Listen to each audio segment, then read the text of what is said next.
Okay, here we go with Unit 4, Topic 10. It is the last topic of the unit, and we've got one more unit after that. Those of you who may be wondering what happens after we finish Unit 5, so I have a few days before that, and the test, the exam. I'm not doing anything those 3 days. That's a Friday and a Monday, and then the actual Tuesday of the test. I'm putting nothing up. All right, I mean I'll put up something that says nothing, but I'm not putting any new work out there for everybody to do. Then when we finish, I'll do abbreviated versions of 6 and 7 towards the end of the year. When you're done with your exam, hopefully you've been taking my advice all this time and have been putting more of your rocks into this bucket since you still had an exam, and less of your rocks in some other buckets.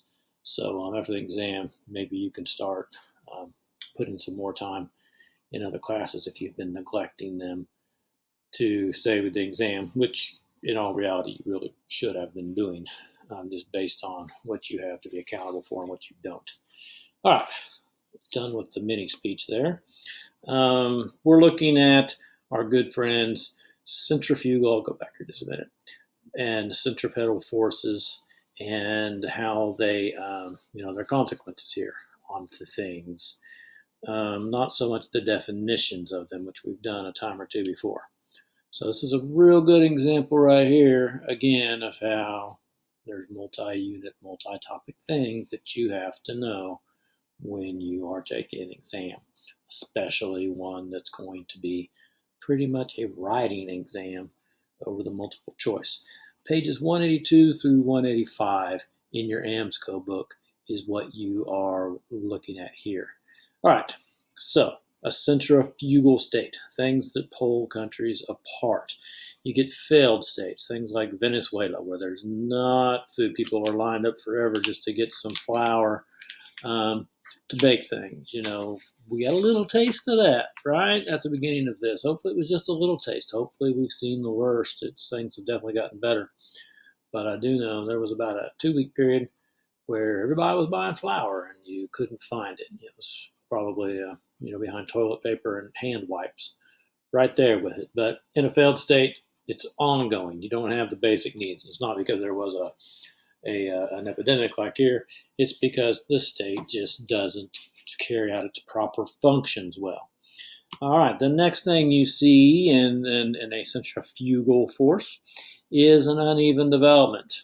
Okay, unequal distribution of people, resources, wealth, all of those things kind of go in together here. This isn't necessarily that. I mean, there's this neighborhood looking like that from this neighborhood. This could be privately owned areas here where we see this all the time. Just because not every housing district looks the same doesn't necessarily mean that a country is uneven. A government is unevenly developing places. It would be more of a case, and I had a hard time finding a good picture to demonstrate this. That's why I settled on this one. It'd be more of a case like where you saw they just let the roads go to heck in one part of town. Oh, but the other part of town, you got lovely roads with flowers and pictures of beautiful things on the side of the bridges and stuff like that. And on the other side, everything is in ill repair. And again, seeing that in a city doesn't necessarily mean that things are being unequally developed. Sometimes the more traffic a place has, the more run down it gets. It just takes more. And as we all know, some places, people, for whatever reason, just tear things up versus the places where communities might chip in and take care of them. But that is something you'll see. If everybody sees they're always spending money on that, and they're always spending money on that, where I live or where people like me live gets ignored. All right, that's going to start tearing the country apart. An F word, centrifugal force there. Stateless nations. All right, we guess these Kurds. If it wasn't for the Kurds, we wouldn't have the perfect example of a stateless nation all the time, right? Keeps coming back to that. So what this means is if you're Turkey, if you're Iraq, if you're Syria, right, to a degree, I suppose, Iran, those people with that stateless nation are a centrifugal force because they're saying we want our own nation. Right? They don't want to be any more a part of this than it already is. Now we can get into how you would deal with that, like Canada has done with the Inuit people, giving them, a region that they have a lot more autonomy in. And then that helps hold the country together. Turkey can, and all these other places can say, oh, the Kurds are a part of this country. All right, they're a little different, so they kind of do their own thing, but they're still a part of it. And the Kurds can say, okay, we can be all right being a part of Turkey because you're letting us run our business for the most part here. And that would be how it could work the other way. All right, but this is talking about it working in the negative way. All three of these countries, I'm talking about Syria, Iraq, and Turkey, less about Iran, are having serious pulling issues from the Kurds. Not that Iran isn't, they're just handling it a little better, I suppose. Okay, ethnic national movements. Right, this is really the best example of this would be when Hitler said, you know what, Austria belongs to Germany because Austrians are Germans. And for the most part, the Austrians were like, okay, sure. All right, they really weren't too opposed to that, which of course set the stage for him. But that irredentalism is really what this is getting at. When people are looking at similar ethnicities as relatives, okay, not necessarily straight up, you are exactly the same ethnicity or national identifier, but they're kind of the same. We have some identities. We should stand together. All right, and then they pull more towards that than they pull towards where the country is. All right, now the good ones. Centripetal forces, like the flower, pretty flower, and how it's going to help hold people together. First thing with that, well, test questions, split countries, North Vietnam, South Vietnam, North Korea, South Korea, East Germany, West Germany, Northern Ireland, Ireland. I saw a test question about that. And on both of these, lots of questions where all the rest of them pretty much were examples. All right, is this, so that's a centripetal force, and that might apply in this country, would be the kind of questions that you would need to answer concerning that. Okay, ethno-nationalism gets kind of like these ethnic national movements. All right, all of these could always be the opposite, and this is kind of what we're showing here. If when a nation defines itself as an ethnicity, that can pull people together.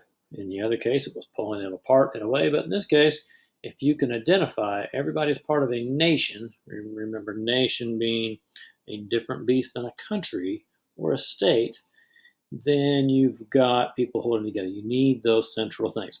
One of the biggest reasons that they do the Pledge of Allegiance is to give people a common identity. These are things that we stand for. We are all part of this. If we can get nation, I don't think really people say, well, let's get them to look at it as an ethnicity.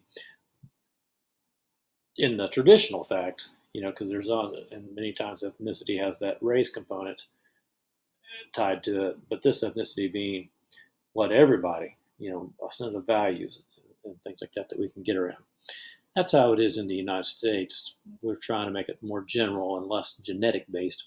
But in other countries, oftentimes this is like the Japanese. Hey, to be Japanese is to be Japanese. We're all one because we're all Japanese. Of course, we also know that leads them to having a rather closed country as well. And just kind of like the opposite of the other one. If you've got an equitable infrastructure development, all right, you're looking out for things like this is low-income housing. Oftentimes, low-income housing doesn't look so nice. Now, this is new low-income housing. Maybe after a while, people forget about it and they're not investing in it, or you get some people in there that don't take care of it and it's not repaired afterwards. Might not always look so great, but it's really difficult. Believe me, my adult children have all been through this when they first left the nest trying to find an affordable place to stay.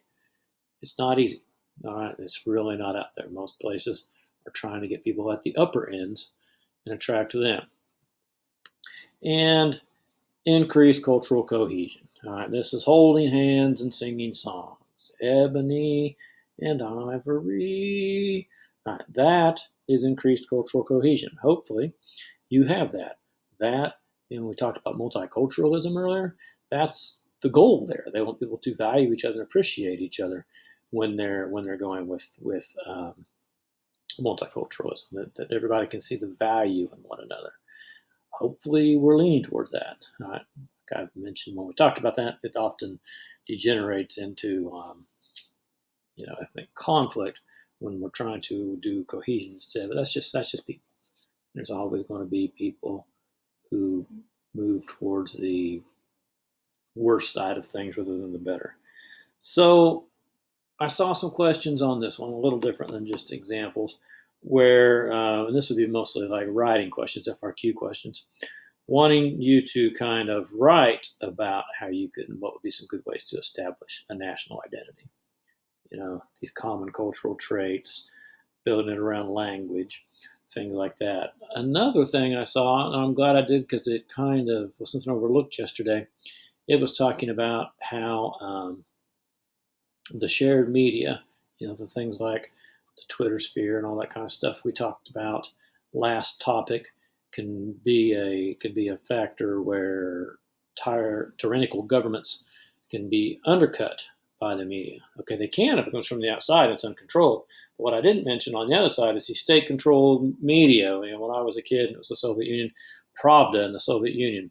Whatever North Korea calls their official TV programs in China, and especially a place like North Korea, they jam all outside signals. They work real hard to keep people from getting any kind of outside broadcasting. I mean, all dictator type countries do, but don't type. In North Korea is smaller too, so it's easier for them. But the only voice you hear in a place like North Korea is the voice the government's giving you. So that's a great centripetal force, because you don't have to worry about right or wrong, true or false. You can just listen to what the state-controlled media tells you all the time. Everything's wonderful. Everything's lovely. Times are rough sometimes, but they're even worse than other countries. You could be very glad that you are living under the dear leader. Okay, so that's going to hold the country together. Unfortunately, it's holding it together under dishonest circumstances, but it does indeed hold them together. And that is it. That is Unit 4, Topic 10, and we are done with Unit 4.